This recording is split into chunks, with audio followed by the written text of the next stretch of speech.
अर्जुन को कैसे प्राप्त हुआ था पाशुपतास्त्र? जब पांडव वनवास काट रहे थे, तब उनसे मिलने के लिए व्यास मुनि पधारे। उन्होंने युधिष्ठिर से कहा कि भीष्म, द्रोण, कर्ण और अश्वत्थामा जैसे निपुण शत्रुओं को पराजित करने के लिए अर्जुन को देवताओं से दिव्यास्त्र प्राप्त करने होंगे। यही बात युधिष्ठिर ने अर्जुन से कही। अर्जुन अपने भाई की बात को मानते हुए इंद्रलोक, जहाँ पर देवता निवास करते हैं, को पधारे। किंतु देवराज इंद्र ने अर्जुन से कहा कि पहले उन्हें महादेव जी का दर्शन करना होगा, तभी अन्य देवगण अपना दिव्यास्त्र अर्जुन को दे सकेंगे। इंद्र की अनुमति लेकर अर्जुन ने हिमालय का रुख किया।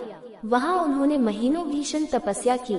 उनकी तपस्या से प्रसन्न होकर भगवान शिव और मां पार्वती एक शिकारी का वेश धारण कर उनकी परीक्षा लेने वहां आ पहुँचे। तभी एक दानव, जिसने सुअर का वेश धारण किया हुआ था, अर्जुन के प्राण लेने हेतु उनकी ओर लपका। उसके ऊपर अर्जुन और शिकारी वेश में भगवान शिव दोनों ने एक साथ बाण चलाया, जिससे उसकी मृत्यु हो गई।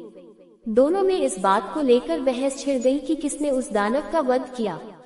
इस बहस को समाप्त करने के लिए दोनों ने एक दूसरे से युद्ध करने का निर्णय लिया। दोनों के बीच कुछ देर तक युद्ध चला, किंतु भगवान शिव के आगे अर्जुन की एक न चली। पहले अर्जुन के सारे बाण समाप्त हो गए, फिर उनकी तलवार भी महादेव से टकराकर चूर चूर हो गई। फिर अर्जुन ने पत्थरों और वृक्षों से उनके ऊपर प्रहार किया, किंतु भगवान शिव का बाल भी बांका नहीं हुआ। अपने प्रतिद्वंदी के पराक्रम को देखकर अर्जुन ने तुरंत भगवान शिव का स्मरण किया। उन्होंने वहां शिव की प्रतिमा के ऊपर एक फूल माला डाल दी। वही माला उन्हें अपने प्रतिद्वंदी के ऊपर भी दिखी, जिससे उन्हें अनुमान हो गया कि यही भगवान शिव हैं। अर्जुन की तपस्या और उनके पराक्रम से संतुष्ट होकर भगवान शिव ने उन्हें पशुपात नामक भयंकर अस्त्र प्रदान करने का मन बना लिया। उन्होंने अर्जुन को उस अस्त्र को छोड़ने और वापस लेने की विधि सिखलाई। अर्जुन भगवान शिव से वह अस्त्र पाकर प्रसन्न हुए और वहां से चल दिए। अर्जुन ने भगवान शिव की स्तुति की। अर्जुन की भक्ति से प्रसन्न होकर भगवान शिव ने अर्जुन को अपना पाशुपतास्त्र प्रदान किया। इसके बाद अर्जुन देवराज के इंद्र के पास गए और उनसे दिव्यास्त्र प्राप्त किए। इस अस्त्र के बारे में कहा जाता है कि यह शिव का ऐसा अस्त्र है जो आंख, दिल और शब्दों से भी नियंत्रित किया जा सकता था।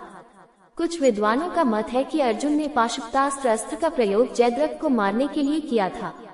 तब व्यास जी ने अर्जुन को सलाह दी कि वो देवराज इंद्र से मिलकर देवास्त्र लाए। जब महर्षि व्यास के कहने पर अर्जुन देवराज इंद्र से दिव्यास्त्र लेने चले तो इंद्र वेश बदलकर उनसे मिले।